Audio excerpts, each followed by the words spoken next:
the case that Joe Biden perhaps is a bigger threat to our democracy than Donald Trump. And you know what took place on January 6th. You know Donald Trump has talked about ripping up parts of the Constitution. He still lies, by the way, as you know, about the 2020 election. I know you have issues with Joe Biden as well about censorship. I've heard you talk about that. But do you still believe that? Can you understand why some people that raise some eyebrows? Because a lot of people like myself feel Donald Trump is far more of a threat to our democracy than any Democrat in office today. Yeah, I didn't say who's a greater threat to democracy between President Trump and President Biden. I wish those weren't the choices. What I said is that I could make that argument. And if you want to hear me make that argument, I will. But basically it's that President Biden has done something that no other president in history has done, which is to actively censor free speech using the White House to pressure media companies and to essentially bribe media companies and blackmail them into censoring political opponents and censoring, policy opponents. So to me, it seems obvious that is the worst kind of threat that you can make to the Constitution. This is one of the things, you can also say that President Biden has done more to weaponize federal agencies and to politicize federal agencies, which is also a big affront to democracy. And I see it in my own life. I don't want to personalize this because this is not personal, but his decision to deny me Secret Service protection. I spoke about that. This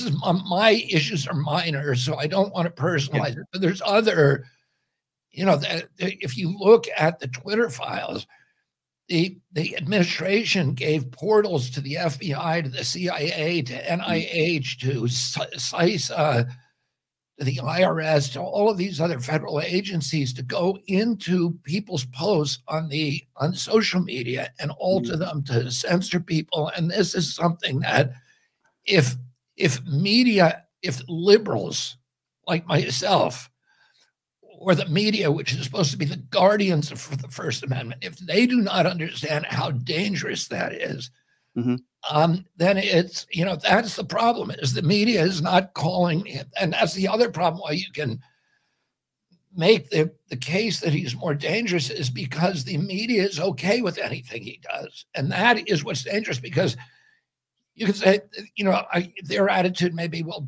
Joe Biden, he's such a kind old man. He's never going to abuse that power. But once he takes that power, he set a precedent where every president after him can do the same thing. I would say if you watch right-wing media like Fox News, Newsmax, or OAN, they blame Joe Biden for everything. But let me play devil's advocate with you. First of all, I'm on your side when it comes to Secret Service. When I talk about what happened to members of your family, it's Brian, yeah. Brian, why aren't you on my side when it comes to freedom of speech? Sure. I'll get good question, Mr. Kennedy, and I'll give you the answer. I think it's freedom of speech pertaining to the government when you're on a public sidewalk. We're talking about private companies. Wait, I didn't hear what you said. What did you say? Sure. When we're talking about freedom of speech, we're talking about a public sidewalk. You're in public. Social media companies are private entities. And while I disagree with Elon Musk on a number of different issues, he owns X. These are private entities. So let me ask you a question. Wait a minute. Let me push back on that, because, sure.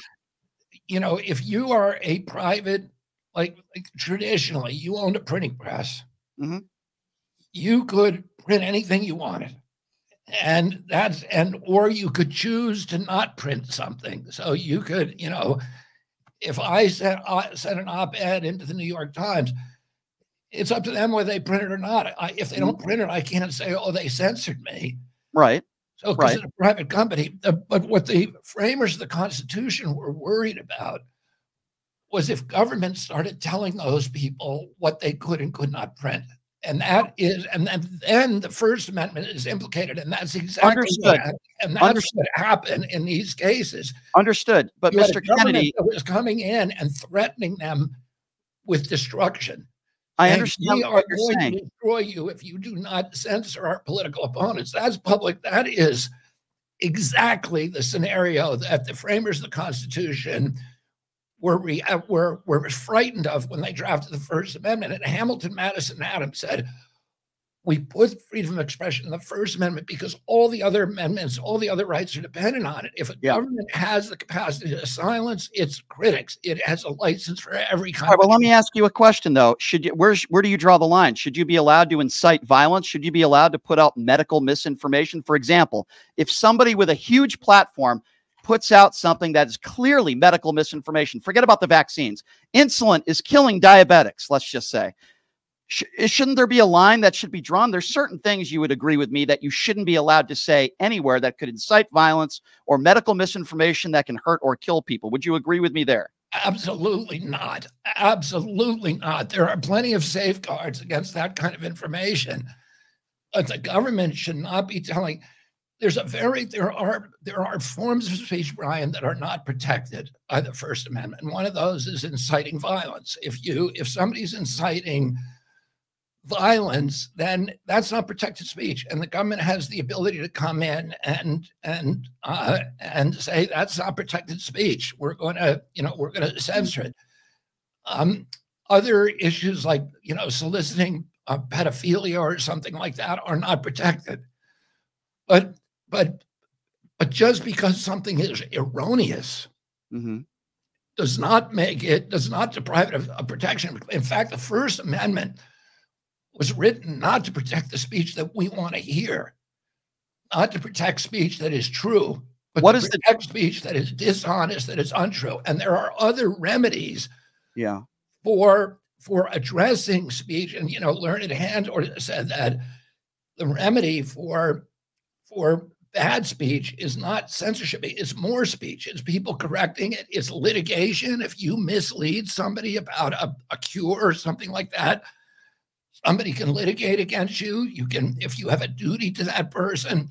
So there are plenty of remedies, but unfortunately, no, the government absolutely should not be correcting misinformation, because that gives the government a power that would be destructive to any democracy. Let me ask you another question, and it involves the vaccines. For people out there that are listening.